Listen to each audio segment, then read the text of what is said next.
बिस्मिल्लाहिर्रहमानिर्रहीम, अस्सलाम वालेकुम। मैं असदुल्ला खान हूँ। इमरान खान ने अडयाला जेल से एक बड़ा फैसला किया है। सिविल नाफरमानी की तहरीक के हवाले से एक हफ्ते का वक्त दे दिया गया है हुकूमत को। एक हफ्ते के लिए डिले कर दी गई है सिविल नाफरमानी की तहरीक, और ये इसलिए की गई है कि मुज़ाकरात जो कमेटी बनाई है, मुज़ाकरात को वक्त दिया है। महमूद खान अचकज़ई भी कह रहे थे कि भाई आप फौरी फैसला ना करें, हुकूमत को वक्त दें मुज़ाकरात करने का, और बाकी लोगों की भी राय ये थी कि हुकूमत को वक्त दें। अब अगर ऐसे में हुकूमत को वक्त ना दिया जाता तो फिर अगेन इमरान खान के ऊपर ये इल्ज़ाम आता कि वो शायद चाहते ही नहीं थे कि उनकी उनकी बातचीत हो, मुज़ाकरात हो। उन्होंने कमेटी बनाई और कमेटी बना के फ़ौरन सिविल नाफरमानी की तहरीक चला दी, तो फिर फ़ायदा क्या हुआ कमेटी बनाने का। तो मेरा ख्याल है कि अब इमरान खान ने एक हफ्ते का वक्त दिया, निकलना फिर भी कुछ नहीं है। मुज़ाकरात कामयाब नहीं होने, इन मुज़ाकरात में से कुछ भी हासिल नहीं होना, अल्टीमेटली पीटीआई को जाना उसी पर पड़ेगा जो उसका प्लान है, चाहे वो सिविल नाफरमानी हो, चाहे वो एहतजाज हो, चाहे वो धरने हो, कुछ भी हो। तहरीक इंसाफ को उसी ऑप्शन पे जाना पड़ेगा, क्योंकि इस ये जो मुज़ाकरात हो रहे हैं इसमें से कुछ निकलने के इम्कानात ही नहीं है। लेकिन फिर भी इमरान खान ने या तहरीक इंसाफ ने ये इसलिए किया है ताकि उन पर कोई गिला ना रहे, कोई शिकवा ना रहे। हुकूमत ये ना कहे कि जनाब देखें हमें तो मौका ही नहीं दिया बातचीत करने का।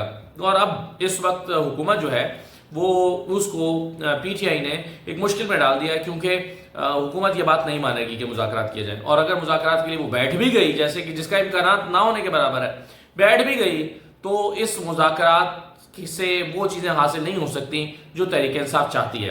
तो इसलिए मैं नहीं समझता कि इसका कोई फ़ायदा होने वाला है। लेकिन बहरहाल आज जो इमरान खान ने अडयाला में गुफ्तगू की है, उसमें उन्होंने कहा है कि यानी ये गुफ्तगू हुई है 500 दिन मुकम्मल होने पर। इमरान खान के जेल में 500 दिन मुकम्मल हो गए। 500 दिनों से इमरान खान जेल में हैं। 500 डेज इमरान खान की ज़िंदगी के कीमती तरीन दिन। किसी भी शख्स की ज़िंदगी के दिन बड़े कीमती होते हैं, और अगर उसको नाहक जेल में डाला जाए, उसका कसूर भी ना हो, तो उसको जेल में डाल दिया जाए तो 500 दिन बहुत होते हैं। इमरान खान ने अपने वर्कर्स और वकला से अडयाला जेल में बातचीत की, यानी जो पार्टी के लीडर्स थे। उन्होंने कहा कि इय्याका नअबुदु व इय्याका नस्तईन, सबसे पहले तो आपने घबराना नहीं है। मैं सारी उम्र भी जेल में गुजारने के लिए तैयार हूँ, लेकिन वक्त के यजीद के आगे कभी नहीं झुकूंगा। अल्लाह अल हक है, वो हक सच का खुदा है और सब्र करने वालों के साथ है। हम सब इस मुल्क की हकीकी आज़ादी के लिए कुर्बानी दे रहे हैं। आपने सब्र करना है और मेरे साथ मिलकर जुल्म का मुकाबला करना है। ये इमरान खान ने पैगाम दिया। फिर उन्होंने कहा कि डी चौक में दौरे हाजिर के जनरल डायर ने कौम को अपना गुलाम गर्दानते हुए निहत्ते और पुरअमन शहरियों पर बिला इश्ताल गोलियां चलवाई। हम इस वाक़े को कभी भूलने नहीं देंगे और अपने वर्कर्स और शुहदा को इंसाफ दिलाएंगे।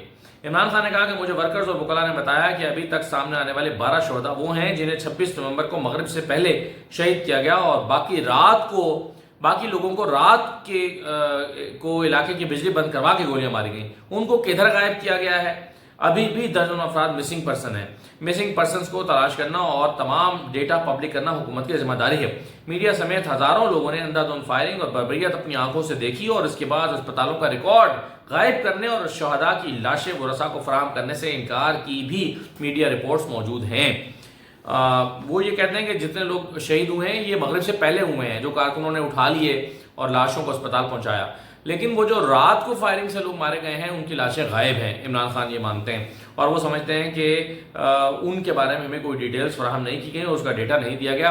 हाँ, अलबत्ता वो कहते हैं अस्पताल से रिकॉर्ड गायब करने और शहदा की लाशें वरसा को फराहम करने से इनकार के हवाले से मीडिया रिपोर्ट मौजूद है। इस सिलसिले में हामिद मीर साहब भी जो है वो यासिन लून के हवाले से ट्वीट कर चुके हैं, और भी इंटरनेशनल मीडिया पर भी काफ़ी खबरें चल चुकी हैं कि अस्पताल का रिकॉर्ड गायब कर दिया गया है। तो इसका हवाला दे रहे थे इमरान खान। उन्होंने कहा कि हमारा मुतालबा है कि जल्द अज जल्द, अब मुज़ाकरात में क्या होना है, मुज़ाकरात के लिए मौजू क्या है या शराइत क्या है, कि मुतालबा है कि जल्द अज जल्द 9 मई के फॉल्स फ्लैग ऑपरेशन और 26 नवंबर के इस्लामाबाद कत्लेआम की शफाफ तहकीकात और जिम्मेदारान के तयन के लिए आज़ादाना जुडिशल कमीशन तश्कील दिया जाए, जिसमें सीनियर 3 सुप्रीम कोर्ट जजेस शामिल हों। कौम तैयार रहे, मैं जल्द अगला लाहे अमल देने वाला हूँ।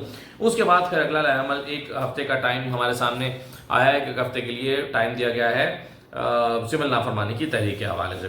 तो ये एक पीटीआई की नई स्ट्रैटेजी हमारे सामने आ रही है।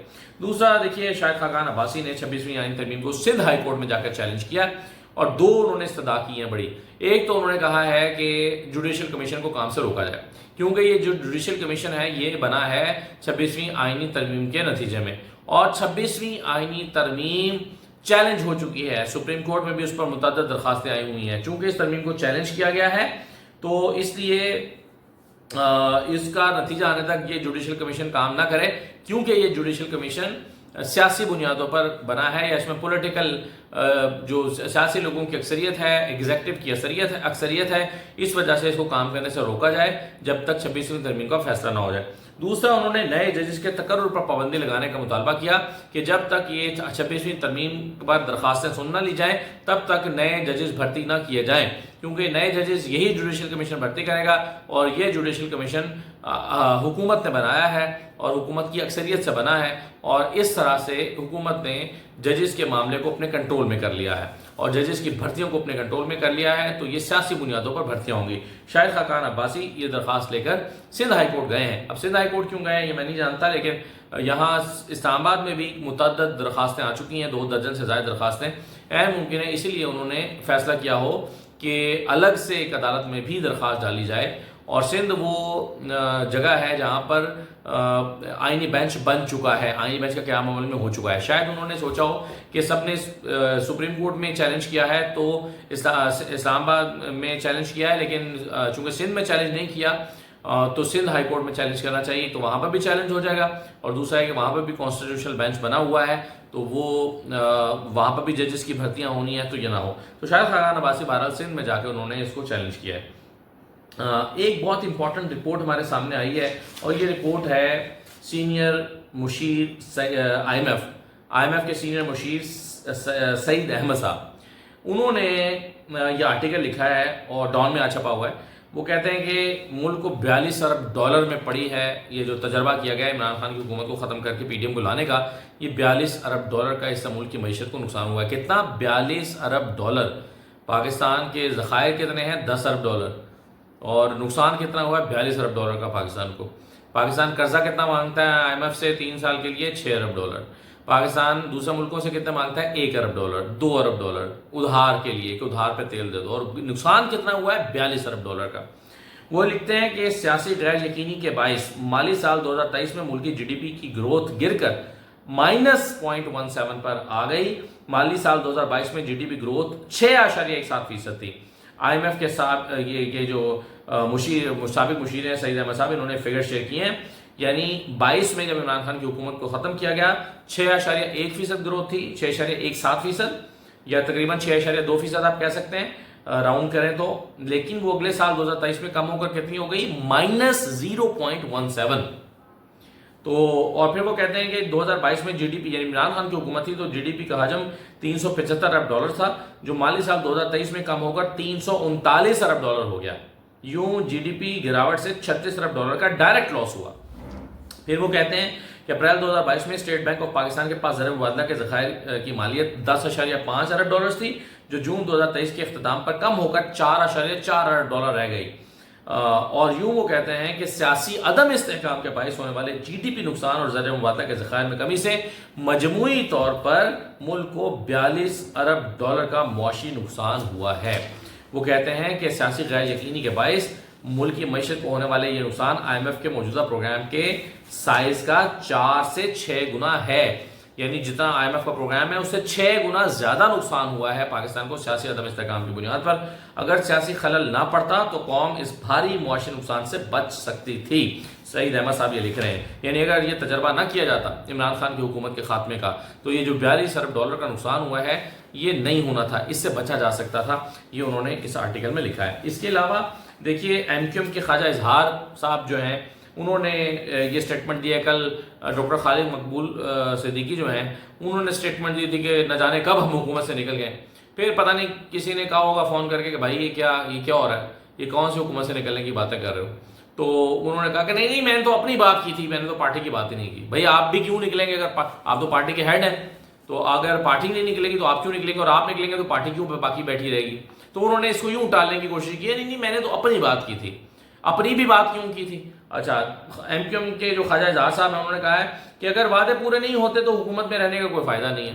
तो ये चूरन हम सुनते सुनते हमारे भी बाल जो है वो अब सफ़ेद होने शुरू हो गए हैं, और ये सुनते सुनते एमक्यूएम की इस तरह की हरकतें और बातें वे हुकूमत से लहदा होने लगे। हमें कोई फ़ायदा नहीं हो रहा, हमें हुकूमत में रहने का फ़ायदा नहीं है, हुकूमत में बैठे भी रहते हैं, जाते भी नहीं है, लहदा भी नहीं होते और बातें भी करते रहते हैं। क्यों? वजह क्या है? वजह यह है कि इस वक्त चूंकि वो बंदरबांट शुरू होने वाली है वजारतों की, तो सभी अपने अपना भाव दिखा रहे हैं, सब अपने अपने नखरे दिखा रहे हैं। एमक्यूएम कह रही है 2 वजारतें दे दो, और उस चक्कर में वो धमकियां दे रही है कि हम हुकूमत से निकल सकते हैं। मैंने कल भी कहा था कि शहबाज हुकूमत को बिल्कुल परेशान होने की जरूरत नहीं है, बिल्कुल कहीं नहीं जाएंगे, कोई निकल के नहीं जाएंगे, ना इन्होंने निकलना है, ना ये जा सकते हैं, ना ये जाना चाहते हैं। और दूसरी बात यह है कि जो बाकी लोग बयान दे रहे हैं, अब आप देखें ना कि खुर्रम दस्तगीर साहब ने भी बयान दिया।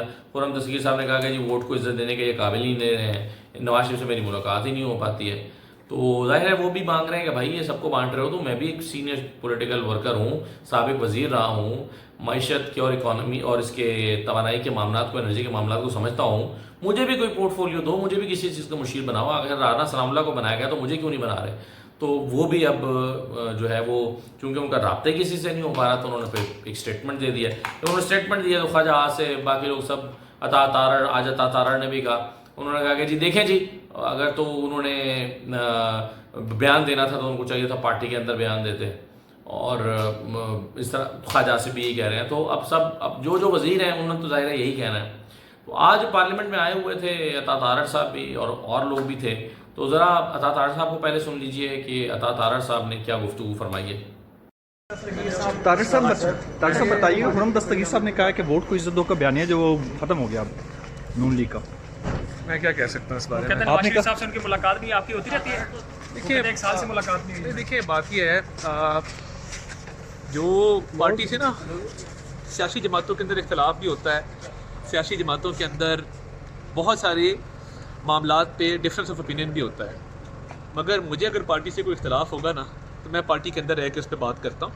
मैं नहीं समझता कि मुझे पार्टी के हवाले से कोई भी बात जो है वो मीडिया के जरिए पार्टी तक पहुंचानी चाहिए। 100 तरह के चैनल। तारड़ साहब क्या पीटीआई के साथ मुज़ाकरात का जो डायलॉग है वो बंद है, चैप्टर समझा जाए, या ये तो उन्होंने अभी डिसाइड करना है ना कि उन्होंने मुज़ाकरात करने की नहीं करने हैं, बिकॉज वो एक बंदा एक बात करता है, दूसरा दूसरी बात करता है। तो क्या डी चौक में दोबारा पीटीआई की हिम्मत है, आ सकती है? देखिए मैं ये समझता हूँ कि जो पीटीआई ने झूठा बयानिया देखे ना, 1200 लाशें, 1600 लाशें, 10 लाशें, 12 लाशें, 6 लाशें, ये तो इस तरह अकाउंट ऊपर नीचे जा रहा था जैसे पता नहीं क्या है।